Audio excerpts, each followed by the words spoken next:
Just for the record, please state your name and your military service. All right, my name is Jay Voorhees, and I was drafted into the U.S. Army in 1967, and I was sent overseas to Vietnam and spent from April 68 to April 69 there with a newly formed unit put together specifically for Vietnam, not attached to any division. And it was the 199. Mm-hmm. This is a reunion shirt that we do at our reunions. And I was fortunate that I was not seriously injured or had any problems, basically because I was a good soldier and did my job. Well, that's always God willing, right? That's right. Thank the Lord above. So you brought an honor fact for us today, correct? Well, I was going through some stuff, and I have mainly what I wanted to do was just talk a little bit about the continued connection with the group that I'm involved with. I guess that's okay. that's my souvenir, so to speak.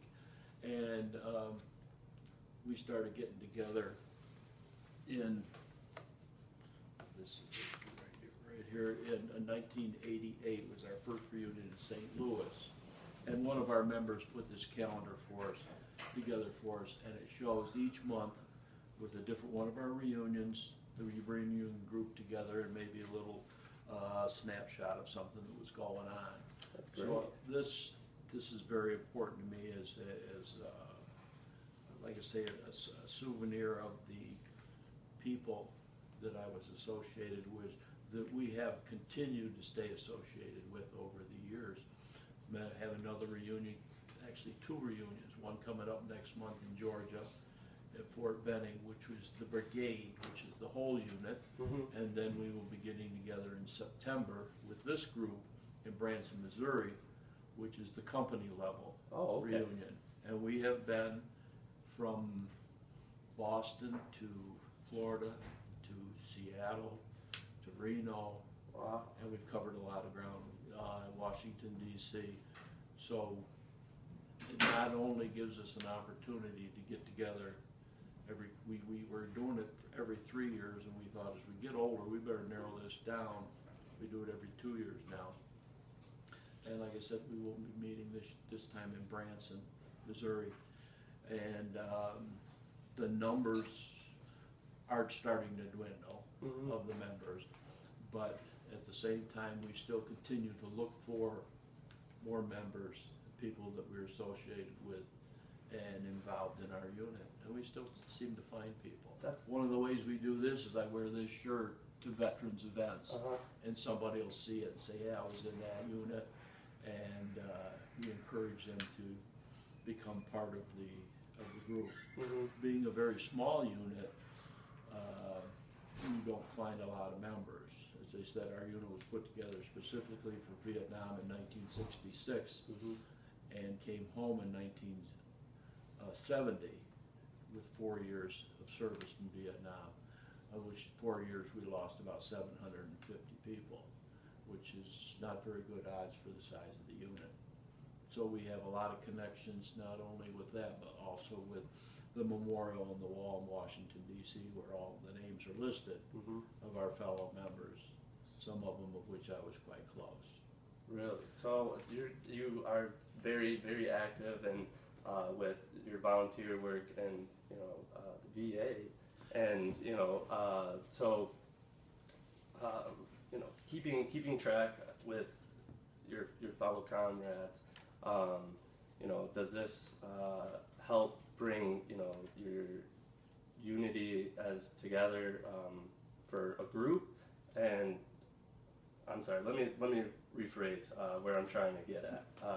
So you being in the VA, and you're being active as you are in the VA,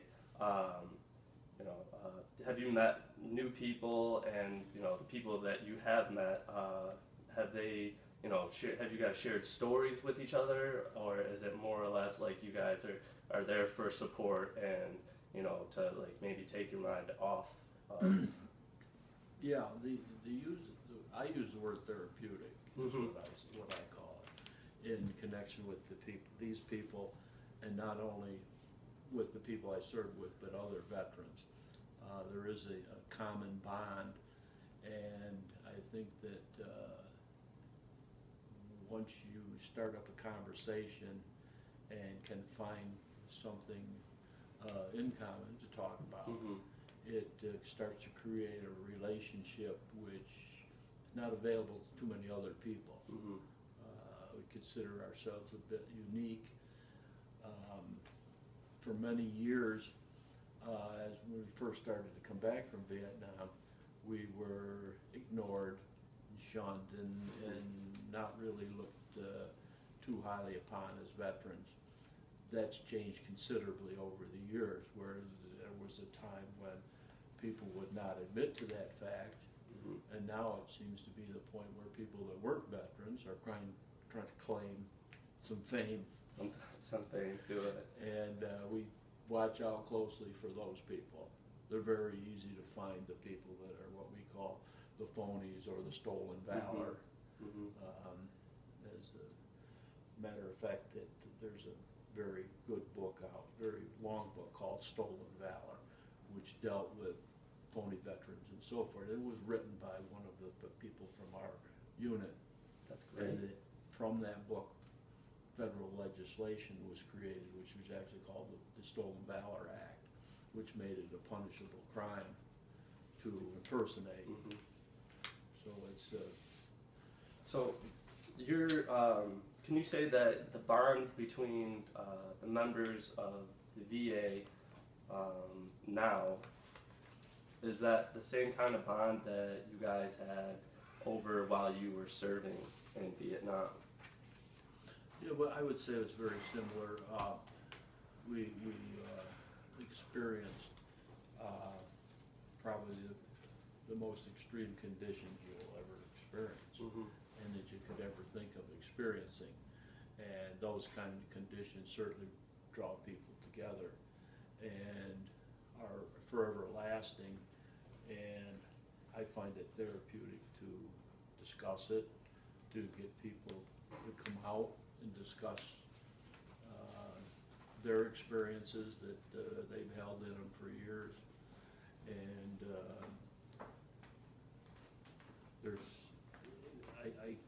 everybody has a book inside of them. They really do. They just got to kind of get it out. And you being so integrated with the VA, do you actively try to have people touch on these stories and really kind of dig deep out of these past memories that they could have? Do you personally seek out to hear these stories from your fellow VA? We don't ask. We just wait and let them volunteer. It's not a matter of trying to pull things out. The other guys that you've been involved with here with this interviewing are from our group at the VA, and we've been, some of the members that we've been meeting together for about 20 years, and we've always been under the supervision of a trained professional, a psychiatrist or psychologist, which is very important because they have the knowledge to know when to stop and start. And they know when certain situations are developing where a person shouldn't be talking anymore, or we shouldn't try to draw from them anymore, where we don't have that professionalism able to do that. Right. And that helps a lot. That really does. And they keep us on track. Good, that's great. Yeah. Sometimes the guy will start telling about his hunting stories, and we just missed that deer the other day, and we come back. We have to. And time is usually important because we don't have a lot of time, and we try to get everybody to talk, everybody to come out. I could say we've been doing the group for 20 years, and there's one fellow that has not said one word in 20 years in the group to us, but shows up. Mm-hmm. He'll nod his head, and after the group, we'll shake hands and talk, but other than that, we don't hear anything more from him. And I think in the beginning, we worked real hard at trying to get out from him, and I think from the professional involved in the group said that we didn't need to do that. Mm-hmm. We're hoping maybe someday we'll hear his story. Hopefully, right? Yeah. But it's great that you guys have that level of respect for each other. That's right, yes. So, let's talk more a little bit about, you and your service. So, you were drafted in a peak month, October 1967, right? That's correct. Yeah. So, and you were discussing earlier that you were at Fort Polk in Louisiana. That's correct. So, tell us a little bit more about your training at Fort Polk, please. Well, after basic training in Fort Dix, New Jersey, I'm sure in all its eminent wisdom, the Army has some system by which they assign unassigned. Being a drafted person, I went in with no assignment and wasn't given the opportunity to be assigned any specific MOS, Mm-hmm. which is what would be considered your professional job. Mm-hmm. So, needing infantrymen, that's where I was assigned. And one of the very busy post-training infantrymen was in Fort Polk, Louisiana. And it was called Tiger Land by probably those that had been there.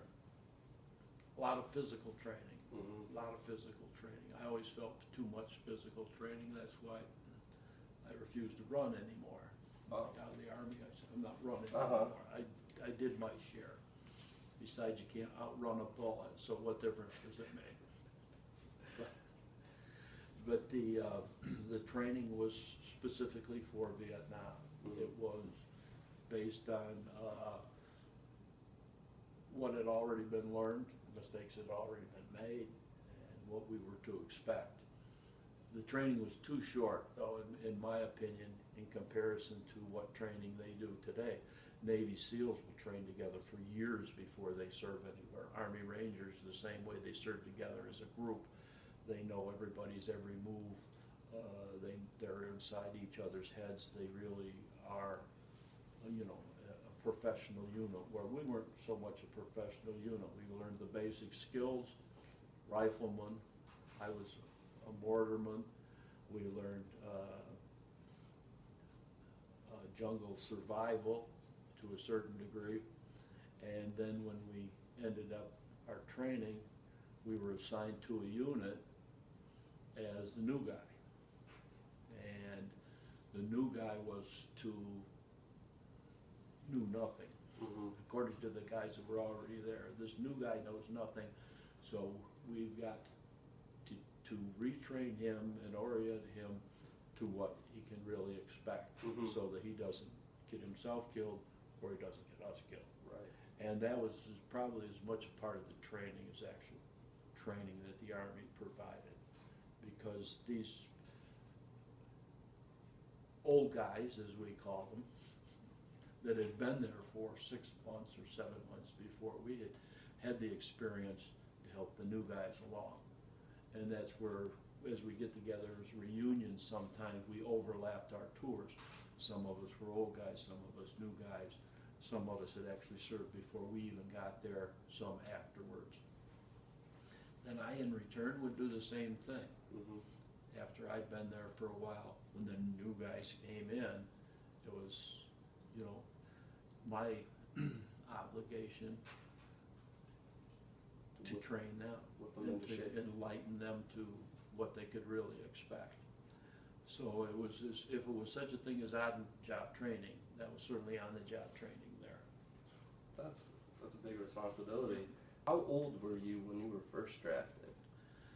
I was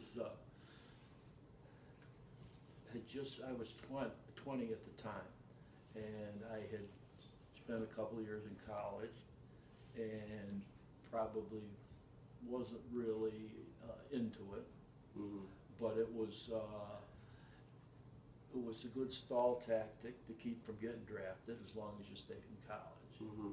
But when you go to a 2-year school and you don't graduate in 2 years, you don't get any more deferments or exemptions from the draft. So I was caught. Didn't do me any good to go back to school because my deferment wasn't good, and you can't get to a 4-year school because you didn't finish a 2-year school. So now you're in limbo, and it gets to the point where you get called for a physical. I had the physical in June or July of '68, and of course I passed. And they said, don't make plans, you're going to be drafted soon. Well, it came on to August and into September, and they still hadn't called me. Well, it's pretty hard to get a job when everybody knows that you're about to be drafted. So I went to the draft board and I said I thought I was going to get drafted, and they said, well, it could be a while yet. I said, well, why don't you take me now so we can get this over with? So they did. They obliged me, and in 30 days I was in the Army. But I found that a lot of people at that time were the same way. They were drafting usually right out of high school. If you didn't have plans out of high school, you usually got drafted by the time you were 19. I was 20. Right. I stepped off the airplane in Vietnam on my 21st birthday. Wow. I was an old guy already. Considerably older than a lot of the other guys. I had friends that were drafted, served in Vietnam, came home, still weren't 21 and couldn't buy a drink in a lot of states. That's amazing. It is. That's a crazy concept to even Yes, it is. even fathom. Yeah. So did you ever consider enlisting in another branch to avoid, not really to avoid just the Army, but so you could have like a choosing of what kind of branch you wanted to? I did. My father was in the Army Air Corps in World War II, and he had enlisted actually before World War II broke out, and he was in the service at the time the war started. And he always said to me, go in the Navy. They have chicken every Sunday. But I really didn't. Those were 4-year enlistments, and I really didn't care about a 4-year enlistment. There were many times after I got to Vietnam, I said, boy, I wish I'd taken an enlistment. I could sure go for some chicken right now. That'd be nice. But my best friend at the time, who was now my brother-in-law, got drafted about 6 months before I did. And he went to Germany. Pretty much the same route. We went to high school together, we went to community college together. He went to Germany, and I figured myself smarter than him, I ought to be at least a general, you know. But didn't work out that way. Again, it was the luck of the draw. Right. As I look back on it, though, probably if I was in the Army, again, I would do the infantry, because that is truly the Army. I mean, that is the Army. I had an opportunity to go airborne. I didn't want to take a chance at that. Now, I wished I'd kind of gone airborne. And of course, they didn't have Ranger training back then. But I'm under the impression, it's easy for me to say now because I don't have to do it. If I was to do it, I would recommend, if you want to be in the military, be in the military. Yes, there's a lot of other great jobs and great opportunities, but that was just the way I looked at it. All right, so let's talk about the 199th Infantry, Light Infantry. You guys, and correct me if I'm wrong, you guys developed a nickname and a motto for yourself. The Red Catchers, and your motto was light, swift, and accurate. That's it. Yes. I brought along here to show you how that we did. One of our members, and he was in the same company I am, put together this book a few years ago, and it's just in country with the 199th, and it has our complete history everything from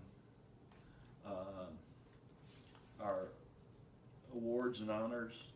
This one fellow here I was with him the day that he earned the Distinguished Service Cross, which is the second highest medal to the Medal of Honor. Wow. And I was on the same mission and operation with him that day. It has in here a list of all of our casualties, all the people that we lost. It has some uniqueness of our unit because we were the first combat unit in the Army to have a black general as our commander, General Davidson. And at the time I did not know him because we did not associate with generals, but through reunions, he used to come to reunion, I got to know him quite well. And he turned out to be a pretty good guy. When it boils down. And he became quite famous. He was ended up as a three-star general and was command of the Washington district and was the president of Howard University. Wow. When he came back, so he was quite well known. Very impressive. Well known. So we do have some distinguished people that belong to the unit. One of our members is Jan Scruggs, who was the founder and still just retired president of the Vietnam Veterans Memorial in Washington, D.C. He put that together. Wow, that's So, impressive. you know, it's for being a small unit, we did have a lot of distinguished people come out of there, including myself. Of course. So, you know, speaking of the distinguished group that you guys were, you know, while you guys were over in Vietnam, you guys were fighting more or less in the Mekong Delta region, right? Near Saigon? Yes. So, during that time, that was during the Tet Offensive. Right, Tet was in January of 1968. I got there in April, so I just missed the Tet. Our unit was quite involved with Tet as defenders of Saigon. We had street fighting at the time, which hadn't existed since World War II. Nobody knew how to do that type of stuff. We had some innovations and some great strategies that really claimed that we saved Saigon, the 199th did. Then after Tet, in May, when I was there, was what they call the second offensive after Tet, which involved most of the Viet Cong trying to get out of Saigon that had been trapped there during Tet. And our job was to stop them and put out ambushes and defensive positions. So the fighting was quite intense in May of '68. I think the statistics say that May of '68 was the largest casualty loss in Vietnam that particular month. Wow. So, as you said that you had a lot of fighting in Saigon, which is a very metropolitan area. That's right. Also, from what my understanding of the Mekong Delta region, it's very flat and flooded type of terrain. Exactly. Rice paddies mostly. It's a massive canal system where most of the people that live in that area, that's how they travel. Roads were few and far between, and most of them travel in small sampans and boats throughout the canal system. The canal system was built 1,000 years ago, and it's quite amazing. I was impressed by how important it was to the people. It was such low land that it was actually affected by the tides. During the day, the canals would be very shallow, or during low tides, very shallow. High tides, there would be a lot of water in them. And we traveled a lot in the canals on old World War II landing craft that they actually had brought over for us to use. And then whenever we traveled on foot, most of our travel involved many river crossings and canal crossings. And that was done at night, because most of our ambushes and operations were done at night. So it was very dangerous without even needing an enemy. There were plenty of places we could get hurt. And we did actually lose a few people that did drown through accidents in nighttime river crossings, because it was such a dangerous operation. Wow. So, yeah, and you answered my next question. I was going to say, was it difficult to move around the terrain? But, so, and you were already explaining how you guys were able to move around this type of terrain. But was there a certain,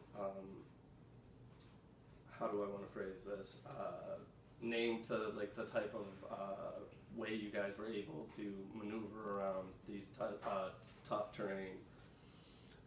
It's just mostly just walking in the mud. Really? Okay. Yeah. Knee to waist deep mud most of the time. It was very difficult to move. Very tiring, and usually with temperatures in excess of 100 degrees, it was that much worse to do. Heat stroke was as much a problem as somebody getting shot, it seemed like. Wow. It was just very difficult. And water was important to us. We would carry as much as you can. Probably more so concerned about carrying enough water than you were ammunition. You needed the water. And most of us, like I say, it was a matter of acclimation, because I was from the north, New York, not used to those type of temperatures, that kind of conditions. We're not used to that. So it was a learning experience every day.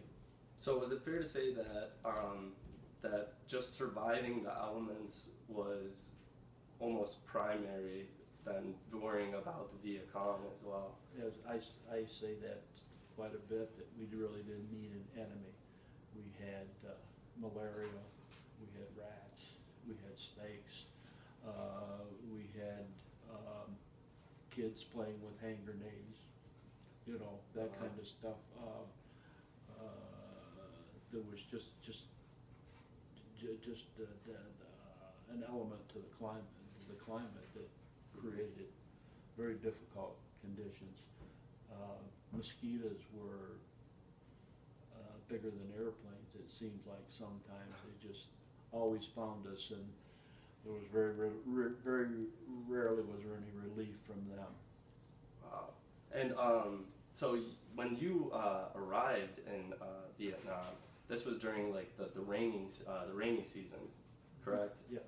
How did it rain every day? Basically, it rained every day, all day for 6 months. Wow. And then it didn't. You know, that was, I don't know if you saw the movie Forrest Gump, but he talks about, and that's probably one of the most descriptive and realistic of all the Vietnam movies you will see. It really describes how it rained. He describes particularly when they're walking down a trail looking for Charlie. That's the way we always were, you know. We really didn't know for sure where he was or what we were going to do or who he was.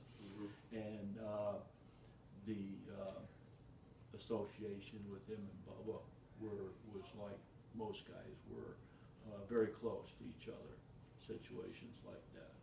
And that's always great to have, you know, your fellow, you know, comrade right next to you. You know, speaking to my grandfather, he says that, you know, you weren't really serving, you know, the U.S. and he wasn't really serving the U.S. anymore. He was more or less fighting for the man next to him. They're serving each other. That's what we were doing. Yeah. So it's very fair to say that you guys were as tight as brothers. You know, with the men that you served with. And, and through the reunions, you can see we still are close after 50 years. Still very close.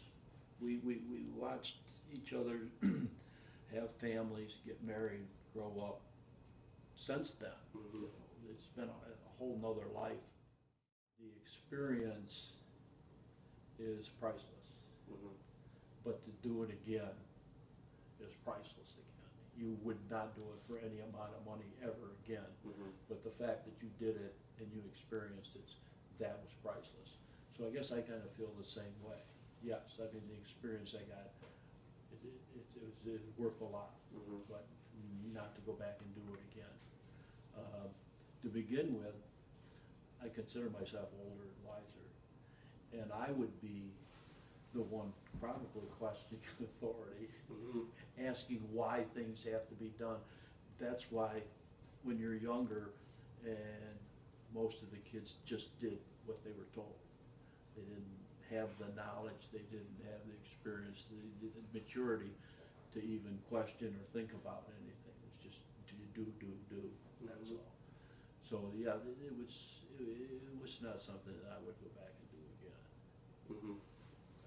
So you know, as you mentioned, you were very active in the VA. So do your fellow VA members feel the same? Like, what have they discussed this before? If they could change it all, if they could do things over again, you know, would they still fight, or do they still have almost the same kind of feeling as you? Well, there's those few that think that they could probably go win it single-handed all by themselves if they had a chance, and then there's those that have some reality to the fact too. And I think those with the reality are the ones that really had an experience. There's always those that wannabes and like to tell the stories. But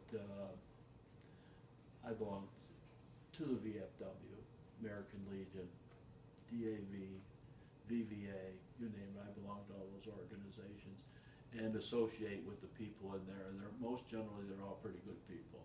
They're all people that are kind of proud of their service. I don't think you see too many there. Oh, they're always good. They're all going to badmouth the government. They're going to badmouth it. That's just part of life. Right. But as far as their service goes, drafted or enlisted, most of them are pretty proud of what they did, and will tell you that they'll do it again if they're called upon to do it. And there's probably some truth to that too. To a limit, there's a limit. So you know, we've had you here for a while, but do you have any final thoughts about your service that we didn't cover that you'd like to, you know, convey?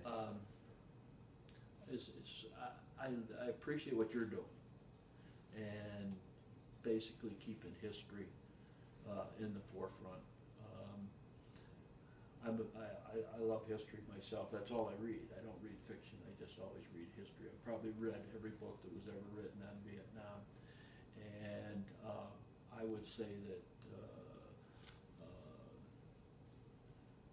it makes me feel good to know that you are still interested in this type of stuff. And just as I was interested in what my father did and could not get a lot out of him, which I wished I was able to get more out of him, that maybe something like this had been done for him. We have what we call living history that we're doing with our own reunion group, wherever we've done some recordings, we've done some writing and that type of stuff for the individuals, and we put, one of the guys is holding all the stuff and putting together that living history too. What we will do with that, I don't know where it'll go, but somewhere the last man will be holding it. So that's more of where I'm at, is just right or wrong. It was history, it happened, and 58,000 guys got killed in between. We can't forget them. No, ever. And you know, and that's why I feel like you know, that stuff like this is great, and you know, it brings awareness to us as such young individuals. And you know, I am I love history as well, you know, clearly. You know, and I think for this it's important because, you know, the quote in my head that always I hear, and you know, with stuff like this, it's like you need to learn history, because you know, if you don't, history is bound to repeat itself. Absolutely. So you know, and you know, you taking time out of your day for us to interview, you know, is just, I'm so appreciative. So you know, thank you. Well, I'm glad that you asked me, and I'm glad that you asked the other guys that you asked them too, because I'm not sure what you got out of them. I would like to know, but not really. Mhm. But I'm just glad that you got them to come and do this, because I'm surprised that they did. And Mhm. that means that maybe our group is working and things are changing for them a little bit, and they become a little more comfortable doing it. Mhm. Well, I mean, you being a part of this program, you know, of the VA, and them coming out and doing interviews, I, as you said, it gives you probably a great sense of Yep. pride, and you know, to see that, you know, what you, as you know, your service with just the VA is showing a positive setting, you know, just for your colleagues and for Yep. us as well, you know, because. I wish we could get somebody like this to come to one of our reunions, Mhm. because there would be so much information there and so much connection between the people that you could see and learn from and write about. You know, it's an unbelievable bond. It really is. Mhm. And you know, we've I've never missed one of the reunions, and I'm probably one of the few that's so far got a perfect track record going. Really? Yeah. Yeah. One other thing on the show. In